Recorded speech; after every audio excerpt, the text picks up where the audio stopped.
അപ്പം ഇതിനെ പ്രൊമോട്ട് ചെയ്യുന്ന ആൾക്കാരുണ്ട്, ഇങ്ങനെയുണ്ടെന്ന് വിശ്വസിക്കുന്ന ഒരു പറ്റം ആളുകളുണ്ട്. അവർക്ക് ഇത്തരം കണ്ടന്റുകൾ ഇഷ്ടമാണ്. അവരതിനെ ഇങ്ങനെ കോട്ട് ചെയ്ത് ഒരു സമയത്ത് നോസ്ട്രഡാമസ് ആയിരുന്നു ഇവിടെ. എനിക്ക് തോന്നുന്നു ഒരു ലോക്ക്ഡൌണിന്റെ സമയത്ത് നോസ്ട്രഡാമസിന്റെ സാധനമായിരുന്നു ഏറ്റവും കൂടുതൽ ലോകം മുഴുവൻ ഓടിക്കൊണ്ടിരുന്നത്. അതങ്ങോട്ട് പൊളിച്ചടുക്കി കഴിഞ്ഞ് കഴിഞ്ഞപ്പോഴത്തേനും അതങ്ങ് തീരുമാനമായി. ഇപ്പാണ് അടുത്തത് ഇവരുടെ വന്നിരിക്കുന്നത് സുനാമി പ്രവചനവുമായിട്ട്. അതിനുശേഷം ഇപ്പം ന്യൂ ഏജ് വാങ്ങാന്ന് പറഞ്ഞിട്ട് അത് വന്നിട്ടുണ്ട്. അവരും സുനാമി പറഞ്ഞിരുന്നു. പക്ഷെ അത് നമ്മുടെ ഫുട്ബോളിന്റെ മത്സരങ്ങൾക്ക് ആമയെ കൊണ്ടുവന്ന് നീരാളിയെ കൊണ്ടുവന്ന് ചെയ്യുന്നില്ലേ? ഇതൊക്കെ ചുമ്മാ ഈ നമ്മുടെ അന്ധവിശ്വാസങ്ങളുടെ ചില മനുഷ്യനുള്ളിലുണ്ട്.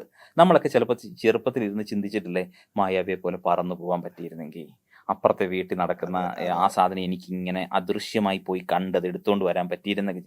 ഇങ്ങനത്തെ ആഗ്രഹങ്ങളുള്ള ആളുകൾ പടച്ചുവിടുന്ന ഓരോ സാധനങ്ങളായിട്ട് മാത്രം ഇതിനെ കണ്ടാൽ മതി. അതിനകത്ത് അവൻ കൃത്യമായ ഒരു ബ്രില്യൻസും കൂടെ ഉപയോഗിക്കുന്നു. അത് അവൻ്റെ ഇൻ്റലിജൻസ് ആണ്, അവൻ്റെ ക്രിയേറ്റിവിറ്റിയാണ്. ഇതിലൊന്നും ഈ ഫ്യൂച്ചർ പ്രഡിക്ഷൻ, ഭാവി പറയുക അല്ലെങ്കിൽ ഭാവി, അതിനൊന്നും അങ്ങനത്തെ കാര്യങ്ങളിലൊന്നും നിബിൻ വിശ്വസിക്കുന്നില്ല. പക്ഷെ അത് ആർട്ടായിട്ട് ഞങ്ങൾ അവതരിപ്പിക്കാറുണ്ട്. ഓക്കെ, മനസ്സിലായില്ലേ? ഈ സാധ്യതകളെല്ലാം ഇതൊരു പ്രോബബിലിറ്റി അല്ലേ, ഒരു പ്രോബബിലിറ്റി ഉണ്ട്. അത് പോസിബിലിറ്റി ആയിട്ട് നമുക്ക് ആളുകളുടെ മുമ്പിൽ അവതരിപ്പിച്ച് കാണിക്കാറുണ്ട്. അപ്പം നിങ്ങൾ നീ ചെയ്യാൻ പോകുന്ന ഒരു കാര്യം, ഞാൻ ഒന്നുകൂടെ പെർഫോമൻസ് കാണിക്കാം. അപ്പം നിങ്ങൾ ചെയ്യാൻ പോകുന്ന ഒരു കാര്യം ഞാൻ മുൻകൂട്ടി മുമ്പിൽ പ്രഡിക്റ്റ് ചെയ്ത് വെക്കാം. അപ്പം നിങ്ങൾ ഇപ്പം ഇത്രയും നേരം ഇയാൾ പറഞ്ഞതും ഇയാൾ ചെയ്യുന്നതും തമ്മിൽ യാതൊരു ബന്ധവുമില്ലല്ലോ എന്ന് ചിന്തിക്കുന്ന തരത്തിലേക്ക് അത്ഭുതപ്പെടുത്താൻ ഇത് ഉപയോഗിക്കുന്നു. മനസ്സിലായി. ഇതൊരു കലയാണ്. നൃത്തവും സംഗീതവും നാടകവും മിമിക്രിയും ഒക്കെ പോലെ ആസ്വദിക്കേണ്ട ഒരു കലയാണ്. പക്ഷെ ഇതിനകത്ത് നിഗൂഢതകളുടെ കുറേ സാധനങ്ങൾ നമ്മളായിട്ട് തന്നെ ഇടുന്നു, അല്ലെങ്കിൽ കലാകാരൻ അയാൾ ആ അവതരണ രീതിക്ക് വേണ്ടി അത് ഉപയോഗിക്കുന്നു. അതിനപ്പുറത്തേക്ക് ഇതൊന്നുമില്ല. Pure art form. ഓക്കെ, ഇതൊക്കെ നമുക്ക് ശരിയെന്ന് വെക്കട്ടെ. അപ്പോഴും നമുക്ക് മനസ്സിലാവാത്ത ചില കാര്യങ്ങളൊക്കെ ഉണ്ട്. ഇപ്പം കൊച്ചു കുട്ടികൾ മുതൽ ഇപ്പം എൻ്റെ ഏജ് ഉള്ളതും എന്നെക്കാളും ഏജ് ഉള്ള ആൾക്കാരുടെയൊക്കെ ഒരു ക്യൂരിയോസിറ്റി വരുന്ന സാധനങ്ങൾ. ഇപ്പൊ എൻ്റെ മൈൻഡ്, ഇപ്പൊ എൻ്റെ ക്യാമറാമാൻ ആയിട്ടുള്ള ഷമീറിനെ കൊണ്ട് പറയിപ്പിക്കുക, അങ്ങനത്തെ ഒക്കെ നമ്മൾ കണ്ടിട്ടുണ്ട്. ഞാൻ എന്ത് മനസ്സിൽ ഓർക്കും, ഞാൻ ഏത് പാട്ട് ഓർക്കുന്നു എന്നുള്ളത് ഷമീർ പറയുന്നു, അങ്ങനെ കണ്ടിട്ടുണ്ട്. അപ്പം അതിനൊക്കെ എന്താ, അത് എങ്ങനെ നമുക്കത് എങ്ങനെയെന്ന് ചോദിക്കുന്നിടത്താണ് അതിന്റെ പ്രശ്നം. കാരണം അതിന്റെ രഹസ്യങ്ങൾ പറയുമ്പോൾ അതിന്റെ അതും ഈ പറയുന്ന പോലെ തന്നെ ഒരു ആർട്ട് ഫോമിൽ പെടുന്ന തന്നെയാണ്. അല്ലാതെ അത് പ്രത്യേകിച്ച് ഒന്നുമില്ല, എക്സ്ട്രാ ടാലന്റ് ഒന്നുമല്ല. അങ്ങനെ ഒരു ടാലന്റ് ആർക്ക് നമുക്ക് ഇതന്നെ അന്യഗ്രഹത്തു നിന്ന് പ്രത്യേകമായി നമ്മൾ എടുത്ത കഴിവ് അങ്ങനെയൊന്നും ഇല്ലല്ലോ. അങ്ങനെ ഒരു അത്ഭുതത്തിന്റെ ഒരു പ്ലോട്ട് നമുക്ക് കിട്ടുന്നു. ആ കിട്ടുന്ന പ്ലോട്ടിനെ വെച്ചിട്ട് നമുക്കത് എങ്ങനെ ആളുകളെ മുമ്പിൽ അവതരിപ്പിക്കാം, അതിന്റെ സാധ്യതകൾ എന്തൊക്കെയാണ് ഉപയോഗിക്കുക, അത് ഉപയോഗിച്ചിട്ട് ചെയ്യുന്നു എന്നുള്ളതേ ഉള്ളൂ. അത്രേ ഉള്ളൂ. ഞാൻ കാണിക്കാം കുറെ കാര്യങ്ങളൊക്കെ. തീർച്ചയായും വേണം. ഇപ്പൊ ഈ പറയുന്ന കാര്യങ്ങളൊക്കെ ഇപ്പൊ ടെലിവിഷൻ അല്ലെങ്കിൽ നമ്മുടെ ഈ സോഷ്യൽ മീഡിയ ഉൾപ്പെടെയുള്ള ഈ ഒരു എറയ്ക്ക് മുൻപ് ജീവിച്ചിരുന്ന ഒരുപാട് ആൾദൈവം കൺസെപ്റ്റിലുള്ള ആൾക്കാരുണ്ടായിരുന്നു. അതായത് ആത്മീയത കൊണ്ട് നടക്കുന്നവർ, വേണമെങ്കിൽ നമുക്ക് ആത്മീയത വിറ്റ് ജീവിക്കുന്നവർ നമുക്ക് പറയാം. ഇന്നുകൊണ്ട് എല്ലാ കാലഘട്ടങ്ങളിലും അതുപോലുള്ള ആൾക്കാരുണ്ടായിരുന്നു. ഇപ്പം ഇന്ന് കുറച്ചുകൂടെ ആൾക്കാർക്ക് അതിനെപ്പറ്റിയുള്ള ഒരു ബോധം വന്നുകൊണ്ട് ഇന്ന് അത്രയും ഒരു ഫേമസ് ആവുക അല്ലെങ്കിൽ അത് മുതലെടുക്കുന്ന ആൾക്കാർ കുറവാണെന്ന് പറയാം. പക്ഷെ ഒരു 2 തലമുറ മുൻപ് വരെ അങ്ങനെയുള്ള ഒരുപാട് ആൾക്കാരുണ്ടായിരുന്നു.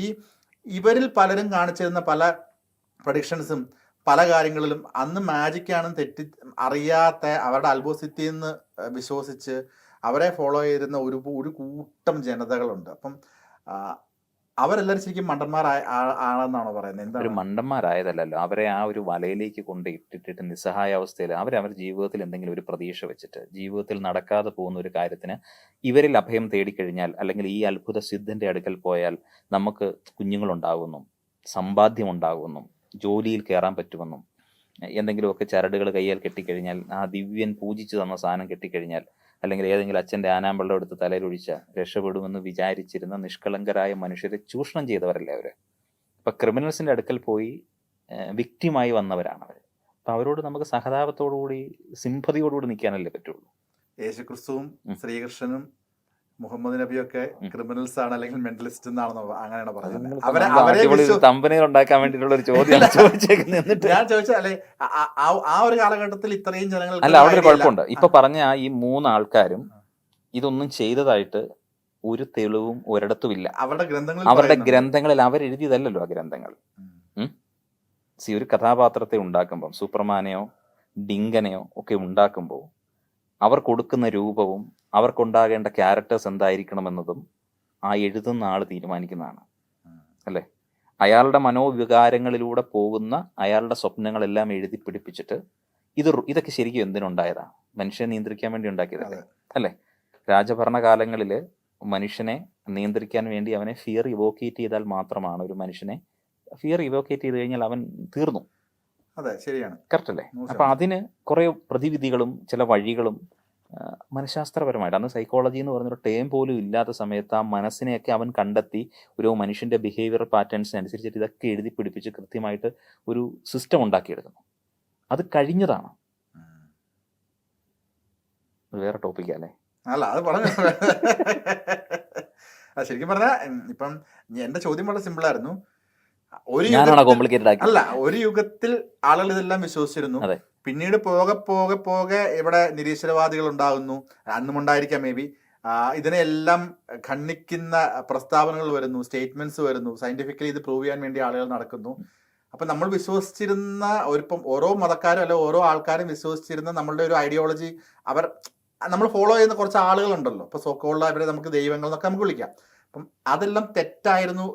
അതെല്ലാം മനുഷ്യനുണ്ടാക്കിയതല്ലേ? ഇത് ഇന്നും ഇന്നലെ ഒന്നും അല്ല. ഇതിപ്പോൾ നമ്മുടെ ഇവിടെ തന്നെ കേരളത്തിൽ ഏറ്റവും കൂടുതൽ ആളുകൾ പാടുന്ന മനുഷ്യൻ മതങ്ങളെ സൃഷ്ടിച്ചു, മതങ്ങൾ ദൈവങ്ങളെ സൃഷ്ടിച്ചു, അല്ലേ? മനുഷ്യരും മതങ്ങളും കൂടെ മണ്ണ് പങ്കുവെച്ചു, അല്ലേ? ഇതൊക്കെ എത്ര വർഷം മുമ്പ് ഇറങ്ങിയിരിക്കുന്ന പാട്ടാണ്. ഇന്നും ഇന്നലെ തുടങ്ങിയതല്ല. ഈ സോഷ്യൽ മീഡിയ വന്നപ്പോൾ ഒന്നുള്ള സാധനമൊന്നും അല്ലത്. ഇത് പണ്ടേ ഉണ്ട്. പക്ഷെ ഇത് അക്സെപ്റ്റ് ചെയ്യാനായിട്ട് നമ്മൾ അത്രത്തോളം മനസ്സുകൊണ്ട് തയ്യാറല്ല, ഇന്നും തയ്യാറല്ല. അതുകൊണ്ടാണല്ലോ ISRക്കാർ ഇവിടുന്ന് മറ്റേ റോക്കറ്റ് വിടുന്നതിന് മുമ്പ് അവർ പൂജ നടത്തുന്നത്.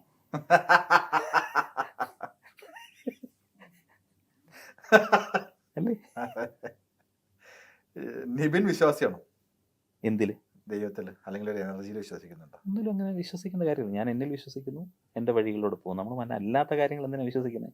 മാൻ ക്രിയേറ്റർ ആയിട്ടുള്ള സൂപ്പർമാനിൽ നിങ്ങൾ വിശ്വസിക്കുന്നോ എന്ന് ചോദിക്കുന്ന പോലെ ഉള്ളൂ ഏതെങ്കിലും ഒരു ഗോഡിനെ വിശ്വസിക്കുന്നുണ്ടോ എന്നൊരു ചോദ്യം. ഈ കഴുത്തിലിട്ടിരിക്കുന്ന മാല ഇവിടെ എന്ത് മാലയായിരിക്കും?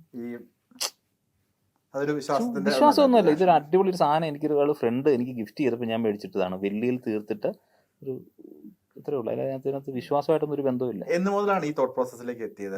ഐ മീൻ, ഒരു അമ്പലത്തിൽ പോകുന്ന ഒരു ഏജ് ഉണ്ടാവുമല്ലോ, അല്ലെങ്കിൽ ഒരു പള്ളിയിൽ പോകുന്ന ഏജ് ഉണ്ടാവും, വിശ്വസിക്കുന്ന ക്രിസ്ത്യൻ ഫാമിലിയിൽ ജനിച്ചു വളർന്ന ആളാണ്.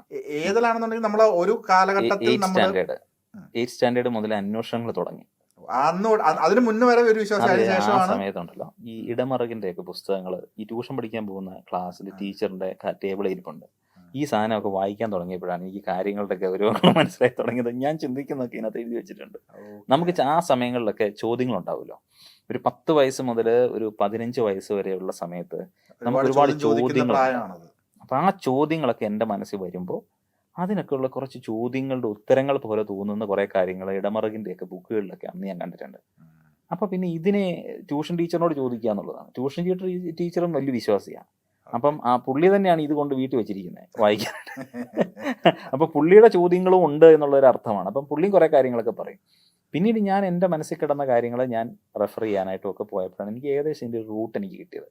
ഇത് തെറ്റാണെന്ന് ഞാൻ അഭിപ്രായപ്പെടുന്നില്ല.